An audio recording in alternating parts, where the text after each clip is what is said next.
The emergency beacon cut through the silence of deep space like a knife through flesh. 3 human colonies had vanished in less than 6 hours, reduced to nothing but glowing debris fields and the screams of quantum communicators before they went dark forever. The Draconian Empire called it a training exercise gone wrong, but the numbers told a different story. 2.3 million people had been living on those worlds just yesterday. Children playing in artificial parks under dome skies, families sharing meals in prefab homes, workers tending to hydroponic farms that fed entire sectors. Now there was nothing left but twisted metal and the faint radiation signature of military-grade plasma weapons. Ambassador David Reed received the news while reviewing trade agreements in his office on Earth. The message came through official channels, stamped with the seal of the Galactic Council and marked as urgent diplomatic correspondence. 3 colonies destroyed. All inhabitants presumed dead. The Draconian Empire expressed regret over the unfortunate accident during routine military exercises in disputed space. Reed set down his coffee cup and stared at the words on his screen. Disputed space? The colonies had been there for 15 years, their status as civilian settlements filed with every major government in the galaxy. There was nothing disputed about their location or purpose. But the Draconians had called it an accident, and the Galactic Council seemed willing to accept that explanation. Within hours, the quantum networks buzzed with speculation. Military analysts predicted immediate human retaliation. The stock markets crashed as investors prepared for another galactic war. Emergency sessions were called in parliaments across human space as leaders demanded answers and action. But Reed had different plans. The Galactic Council convened on Harmony Point, a massive space station that served as neutral ground for diplomatic meetings. Built from materials donated by 47 different species, it orbited a binary star system that belonged to no single government. The station could house 10,000 delegates and their staff, with meeting halls large enough for full assembly. Sessions. Reed arrived with a small team of advisors and security personnel. No war fleet accompanied him, no show of force to intimidate the other delegates. Just a single diplomatic vessel and a request for an emergency session to address what he called recent events. The alien delegates were confused by his arrival. Humans were known throughout the galaxy for their aggressive responses to perceived threats. When the Altarians had destroyed a human research station 20 years ago, the human fleet had arrived within days to level 3 of their military bases. When pirates had attacked human merchant vessels, entire criminal organizations had vanished overnight. But this time was different. Reed walked through the station's corridors with calm dignity, greeting other ambassadors with polite nods and pleasant conversation. He asked about their families, commented on recent cultural exchanges, and showed no signs of the rage that everyone expected. War Commander Thek of the Draconian Empire had prepared for threats and accusations. His military advisors had war plans ready, their fleets positioned to respond to human aggression. The Draconians were a proud warrior species, their scales scarred from countless battles, their honor built on strength and direct confrontation. Thek had killed millions of humans, but he felt no shame. In his mind, the humans had placed their colonies in space that could be seen as militarily sensitive. The Draconian Empire had been conducting exercises in that region for decades. If the humans wanted to put civilians in harm's way, they should have been prepared for consequences. The other species watched nervously as the session approached. The Centauri delegation had increased their security detail, remembering human fury from previous conflicts. The aquatic tidal folk had positioned their ships at safe distances, their water-filled habitats vulnerable to human weapons. Even the ancient ethereals, beings of pure energy who claimed to be above physical concerns, seemed agitated by the approaching confrontation. Reed requested time to address the full assembly. The Galactic Council granted his request, expecting him to deliver the kind of passionate speech that humans were known for. Their translators prepared for emotional outbursts, their security systems readied for possible violence, the assembly hall filled with representatives from dozens of species. Some floated in environmental suits, others stood on legs or tentacles, a few existed as patterns of light that shifted and pulsed with their thoughts. The diversity of galactic civilization was on full display, united only by their shared anticipation. Of human anger, Thek took his place among the draconian delegation, his red scales gleaming under the artificial lights. He wore his military honors proudly, the scars on his face telling stories of battles won and enemies defeated. In his culture, strength was respected above all else, and he had shown strength by eliminating a potential threat to draconian interests. Reed approached the speaking platform with measured steps. His human appearance seemed fragile compared to the heavily armored draconians, his soft skin and upright posture marking him as a species that had evolved on a gentle world. The other delegates leaned forward, their various sensory organs focused on his every movement. The quantum-linked communication systems broadcast the session across the galaxy. Military commanders watched from their flagships, ready to mobilize. At the first sign of war, politicians held emergency meetings in government buildings on 1,000 worlds. Citizens gathered around screens and speakers, waiting to hear how their leaders would respond to the crisis. Reed reached the podium and looked out at the assembled delegates. He took a deep breath, his hands steady on the speaking platform. The chamber fell silent as he prepared to deliver humanity's response to the death of 2.3 million people. No one in the galaxy could have predicted what he would say next. The words that came from his mouth would echo through history, changing the way every species viewed humanity forever. In the moments before he spoke, the galaxy held its breath, expecting threats and demands for justice. Instead, they were about to witness something far more dangerous than human anger. They were about to see human politeness in action, and it would terrify them more than any war cry ever could. The words fell into the chamber like stones into still water, creating ripples of confusion that spread through every delegation. Reed stood at the podium, his voice clear and steady as he delivered the most unexpected speech in galactic history. On behalf of humanity and the Terran Federation, he began, his tone respectful and measured, I offer our sincere apologies to the Draconian Empire and to this esteemed council. The translator system stuttered, their quantum processors struggling to parse the meaning of his words.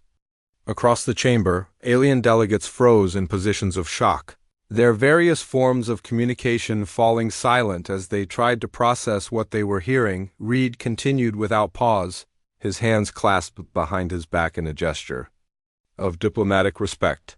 We apologize for placing our colonies in space that could be construed as militarily sensitive.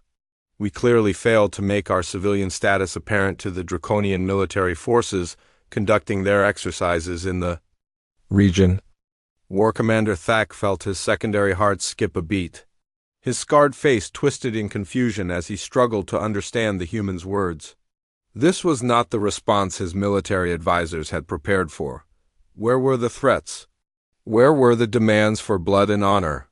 We apologize for not coordinating more effectively with Draconian Command, Reed said, his voice carrying easily through the vast chamber.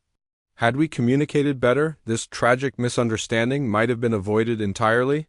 The Centaur Ambassador Quinn leaned forward in his environmental suit, his tentacles twitching with nervous energy. In 12,000 years of galactic civilization, he had never witnessed anything like this. Species that suffered genocide typically responded with fury, demands for justice, or at minimum, accusations of wrongdoing, but Reed was apologizing. Actually apologizing for being the victim of mass murder. Most importantly, Reed continued, we apologize for any inconvenience our deaths may have caused the Draconian Empire or the galactic community.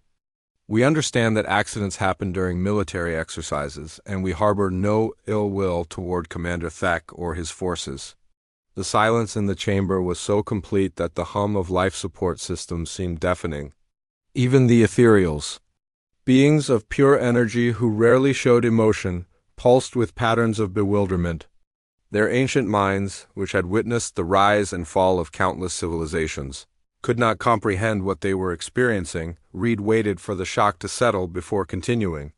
However, we feel it would be irresponsible of us not to inform the Council that humanity will be implementing new safety protocols to prevent such tragic misunderstandings in the future. The first stirrings of unease began to ripple through the chamber. There was something in Reed's tone, something beneath the polite words that made every alien present feel a chill they couldn't explain. Ambassador Quinn found his voice first, his translator rendering his confusion into standard galactic. What kind of safety protocols, Ambassador Reed? Reed smiled. It was a perfectly normal human expression, the kind of polite smile that diplomats used in meetings across the galaxy. But somehow, in that moment, it seemed to contain depths of meaning that no translator could parse. "We're recalling our exploration fleets," Reed said, his voice maintaining its calm, reasonable tone. "We're consolidating our military forces around our core worlds. We want to make sure that if such an accident happens again, we can respond with the appropriate level of care and consideration." The Draconian delegation shifted uncomfortably. Their warrior culture valued direct confrontation and clear statements of intent. This human's polite words felt like a trap, but they couldn't identify the nature of the snare. "We're also implementing what we call the Gentle Response Protocol," Reed continued. "It's designed to ensure that any future misunderstandings can be resolved in a way that takes into account the concerns of all parties involved." The aquatic tidal folk began to emit low-frequency vibrations that their translators struggled to render. Their collective consciousness was picking up undertones in Reed's speech that individual minds might miss. Something was very wrong with this situation, but they couldn't articulate exactly what. Reed gestured toward the Draconian delegation with obvious respect. "We want to thank Commander Thack for helping us realize how unprepared we were for accidents like this. His actions have shown us that we need to be more careful about how we position our civilian populations." Thack's claws extended involuntarily, a sign of stress that he couldn't control. The human's words were perfectly reasonable, but they felt like threats wrapped in diplomatic courtesy. He had expected anger, demands for reparations, or challenges to single combat. He had not expected this strange, polite gratitude. "We hope," Reed said, his smile never wavering, "that the Council will understand our need to take these precautionary measures. We want to be good neighbors to all species in the galaxy, and that means being prepared to handle any future accidents with the gentle, measured response they deserve." The emphasis on the word "deserve" sent a shiver through the chamber. The delegates began to realize that they might be witnessing something far more dangerous than human anger. They were seeing human politeness in action, and it was terrifying. Reed bowed slightly to the assembly, a gesture of respect that somehow managed to feel ominous. "We look forward to continued cooperation with all galactic civilizations. We're confident that our new safety protocols will prevent any future misunderstandings and ensure that accidents like this are handled with appropriate care." As he stepped back from the podium, the chamber remained silent. The delegates sat in stunned confusion, trying to process what they had just witnessed. An entire species had just apologized for being the victims of genocide, then politely announced they were preparing to ensure it never happened again. The implications were staggering. If humanity was implementing safety protocols and consolidating their forces, what exactly were they preparing for? And why did their ambassador's polite words feel more threatening than any war cry? Reed took his seat among the human delegation, his expression calm and pleasant. He had delivered his message exactly as planned, and now the galaxy would have to live with the consequences of their response. The session ended without further comment, but every delegate in the chamber knew they had just witnessed a turning point in galactic history. The question was whether anyone would be brave enough to ask what humanity's gentle response would actually look like. The intelligence reports began arriving within hours of the council session, flooding communication networks across the galaxy like a digital tsunami. What started as routine observations quickly escalated into urgent priority alerts as the scope of human activity became clear. Admiral Crix of the Altarian Defense Force stared at the holographic display in his command center, his crystalline features reflecting the blue glow of incoming data streams. The humans were moving, but not in any pattern his military analysts recognized. Their fleets were consolidating, their industrial capacity was expanding, and their civilian populations were being relocated to more secure systems, but they were being incredibly polite about it. Every human vessel that changed course sent polite notifications to nearby traffic control systems. Every military movement was accompanied by diplomatic notes explaining that the humans were simply implementing new safety protocols. When asked for details, human officials responded with genuine courtesy and detailed explanations about their desire to prevent future accidents on the Centauri homeworld. Ambassador Quinn paced the halls of the intelligence center, his tentacles writhing with nervous energy. The reports coming in from human space defied every model of post-conflict behavior that his species had developed over millennia of galactic observation.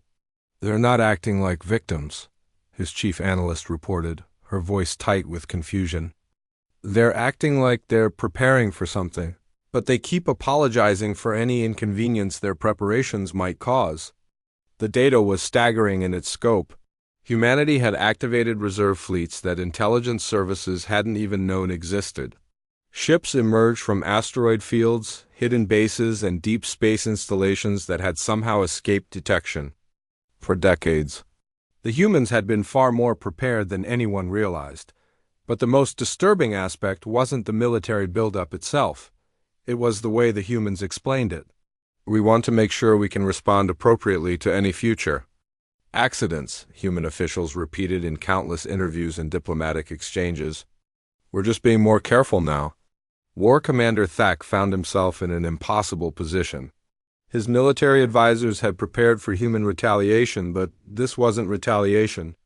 It was something else entirely, something that felt more dangerous than any direct attack. The Draconian Empire had expected threats they could respond to with force. They had prepared for human demands that could be rejected with honor. They had even readied themselves for a war that would prove their superiority through strength of arms. Instead, they faced polite thanks and measured preparation. "They're thanking us," Thak's intelligence chief reported during an emergency briefing. "They're actually thanking us for showing them how unprepared they were." Their public statements called the destruction of their colonies a valuable learning experience. The reports from across human space painted a picture of unprecedented mobilization disguised as routine safety improvements. Orbital platforms appeared around every major human system, their purposes carefully explained as defensive installations designed to prevent future misunderstandings.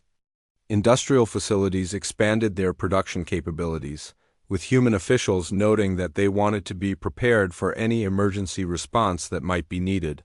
The ethereals, ancient beings who had observed the rise and fall of countless civilizations, began to emit patterns of deep concern. Their collective consciousness had processed the implications of human behavior and reached a disturbing conclusion. "They are not preparing for war," their representative communicated to the emergency council session. "They are preparing for something far more systematic. They are preparing to ensure that accidents like this never happen again." The distinction was subtle but terrifying. War implied conflict between equals, with rules and expectations about how it would be conducted. This was something else entirely. This was preparation for what humans politely called appropriate response. Intelligence services across the galaxy began to piece together the true scope of human preparations. The numbers were staggering. Humanity had increased their military production by 400% in just days. Their shipyards were working around the clock, their factories had switched to wartime production schedules, and their civilian populations were contributing to what humans called Operation Careful Consideration.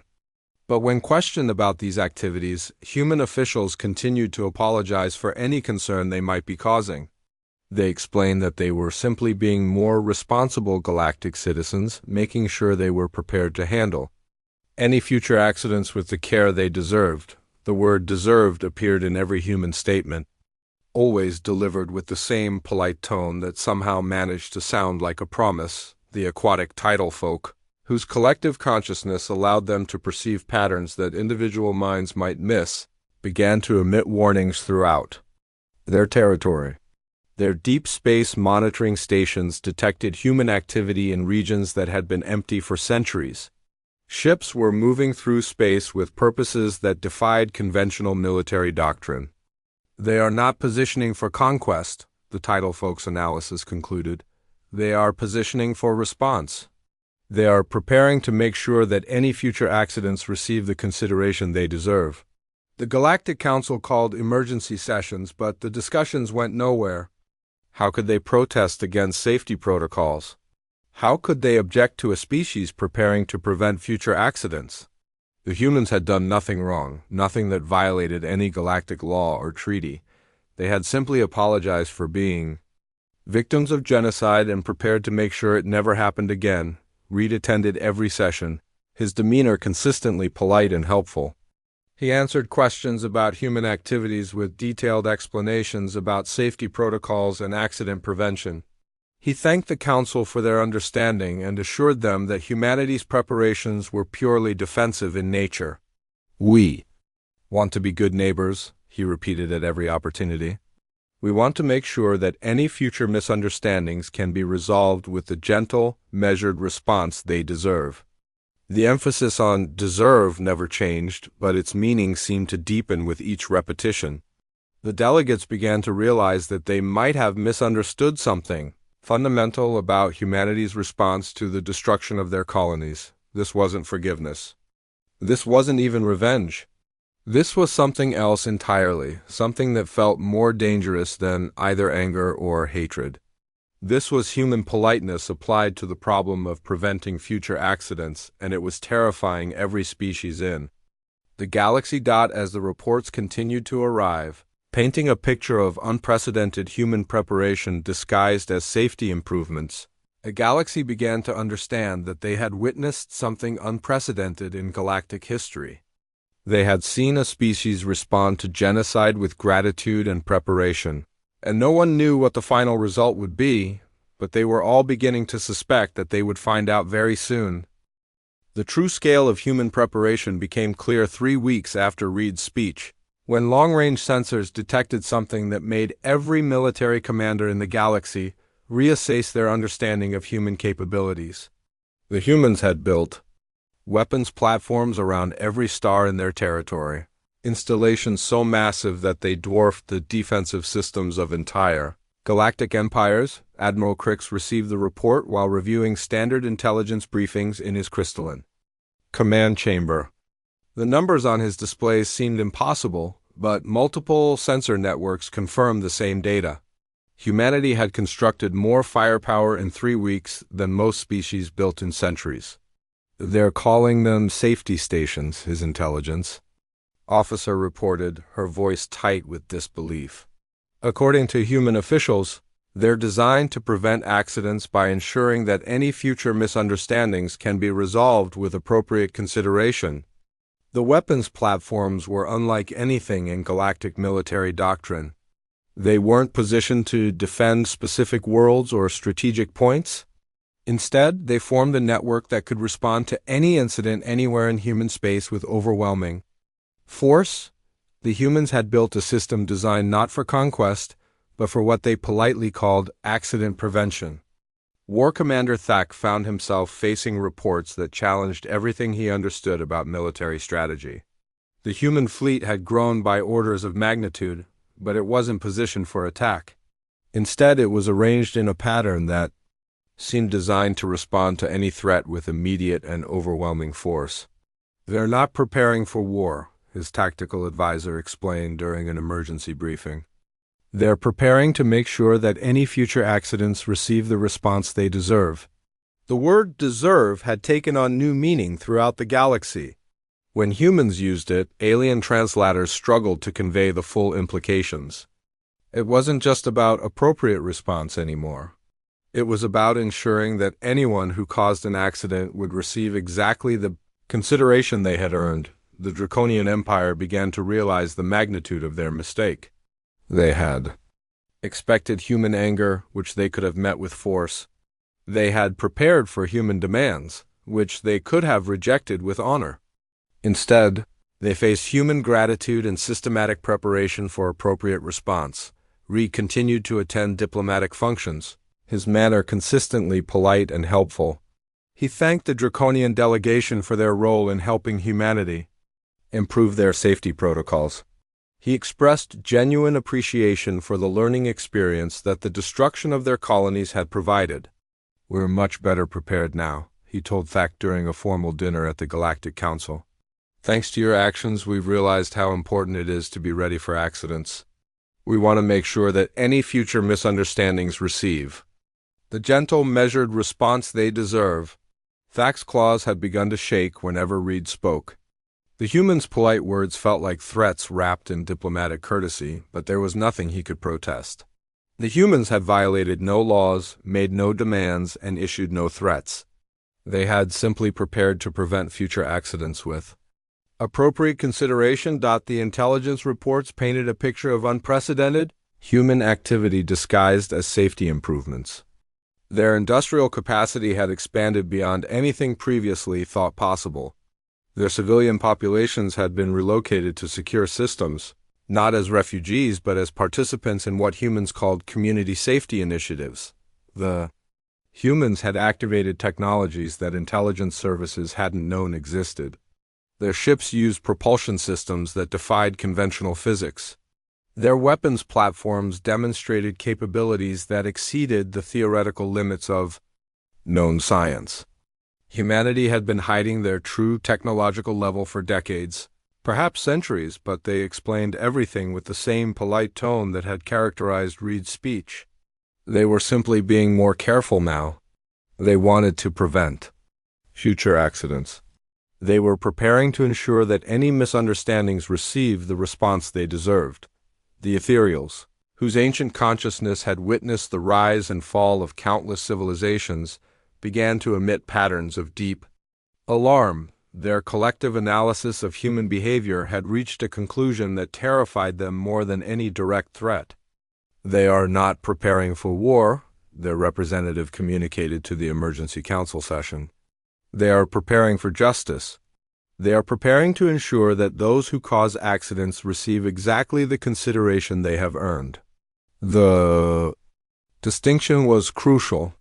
War implied conflict between equals with rules and expectations about conduct. Justice implied something far more systematic, far more complete. The humans weren't preparing to fight the Draconian Empire.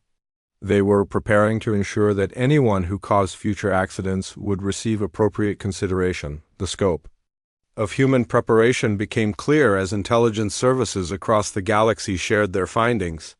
Humanity had built the most powerful military force in known galactic history, but they had done it in 3 weeks and called it accident prevention. They had positioned fleets throughout their territory, not for conquest, but for response. They had created a system designed to ensure that any future misunderstandings would be resolved with the gentle, measured consideration they deserved. The Tidal Folks Collective consciousness processed the implications and reached a disturbing conclusion. The humans weren't just preparing to prevent future accidents. They were preparing to demonstrate what happened to those who caused accidents.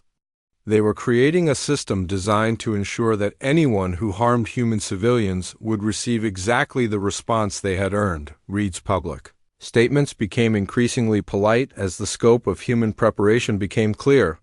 He thanked the galactic community for their patience during humanity's safety improvements. He expressed appreciation for the understanding that other species had shown during the implementation of new protocols. "We want to be good neighbors," he repeated at every opportunity. "We want to make sure that everyone in the galaxy understands our commitment to preventing future accidents. We're prepared to ensure that any misunderstandings receive the careful, measured response they deserve."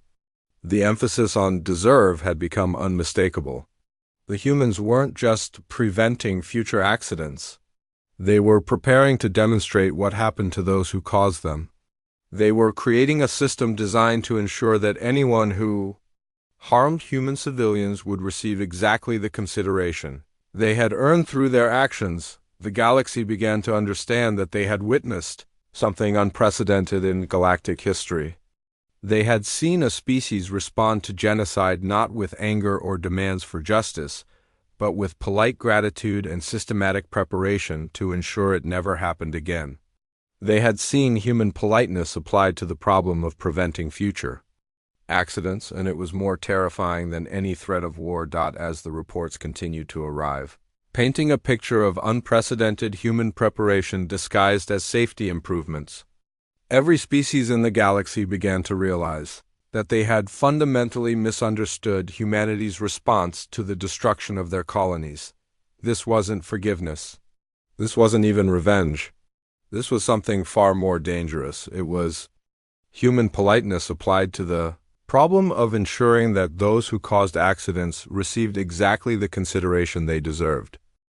The emergency session of the Galactic Council convened 3 months after Reed's initial speech, but the chamber that had once buzzed with confident diplomatic discourse now felt like a tomb. Representatives from 47 species sat in positions that seemed designed to avoid drawing attention to themselves, their various forms of communication muted to whispers and careful gestures. Reed entered the chamber with the same polite demeanor he had maintained throughout the crisis, but now his presence seemed to fill the space like a weight that pressed down on every delegate.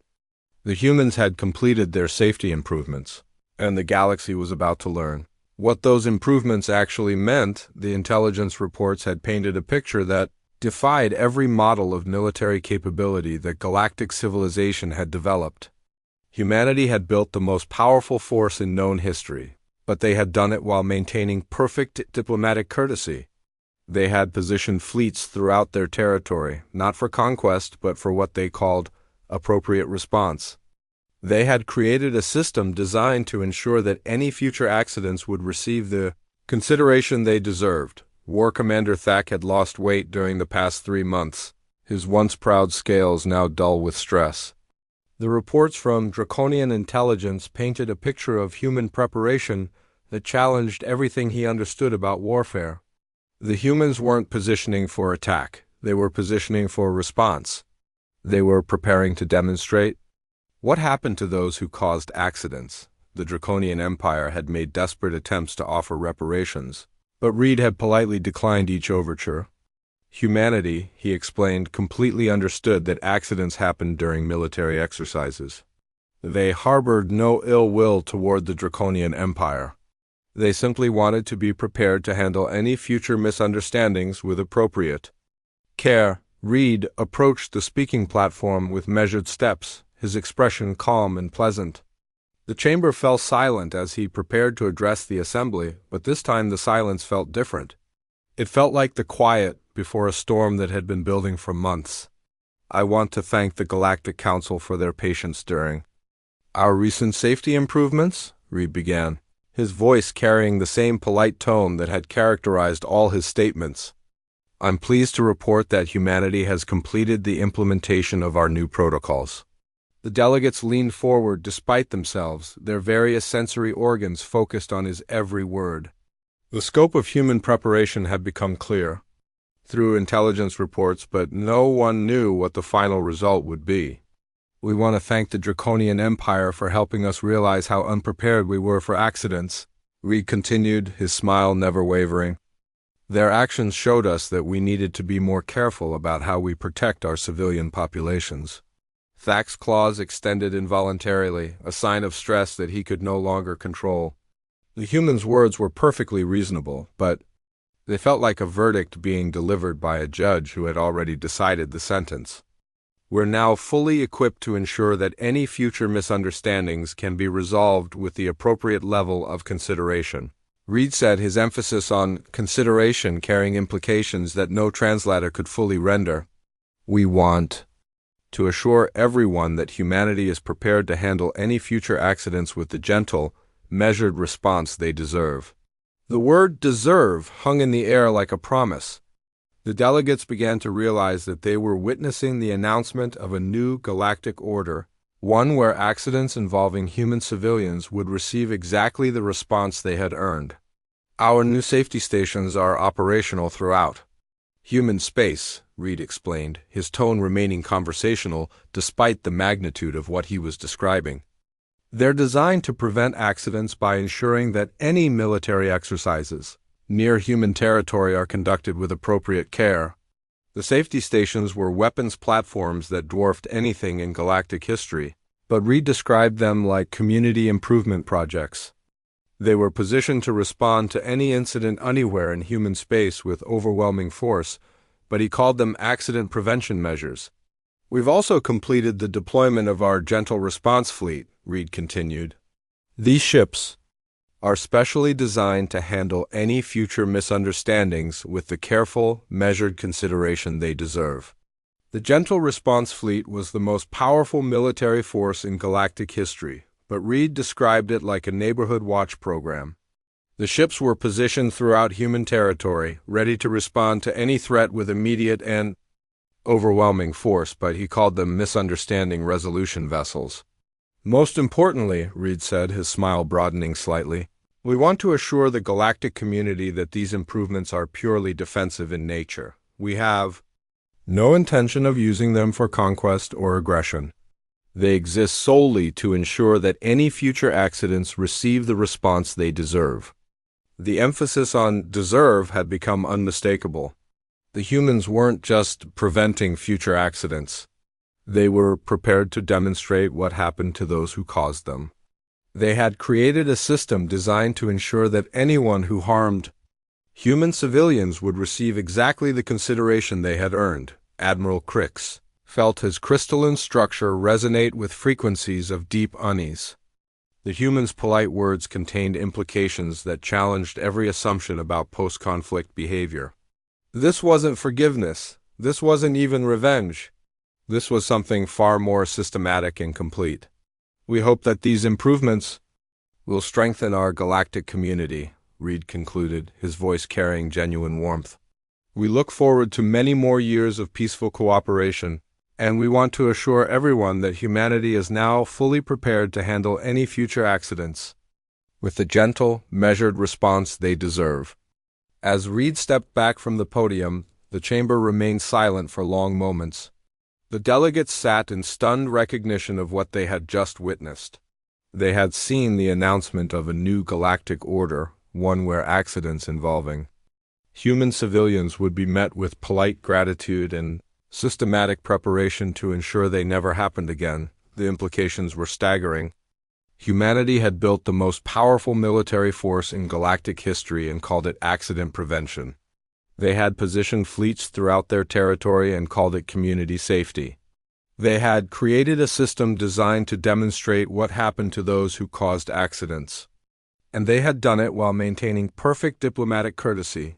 The session ended without further comment, but every delegate in the chamber knew that galactic civilization had fundamentally changed. From that day forward, every military exercise in the galaxy would include a new protocol: avoid human space at all costs. Not because humans were aggressive, but because they were polite, and their politeness was more terrifying than any threat of war. Thack attempted one final gesture of reconciliation, formally apologizing to humanity and offering full reparations for the destroyed colonies. Reed graciously accepted both the apology and the reparations, thanking the Draconian Empire for their understanding and cooperation. We're grateful for this opportunity to strengthen our relationship, Reed told him, his handshake firm and his smile genuine. We look forward to many more years of peaceful cooperation, and we want to assure you that humanity is now fully prepared to handle any future accidents with the appropriate level of care. The galaxy realized that sometimes the most dangerous response to an atrocity wasn't anger or threats of revenge. Sometimes it was polite gratitude followed by systematic preparation to ensure that those who caused accidents received exactly the consideration they deserved. From that day forward, every species in the galaxy understood that humanity's gentle, measured response was not mercy. It was a promise.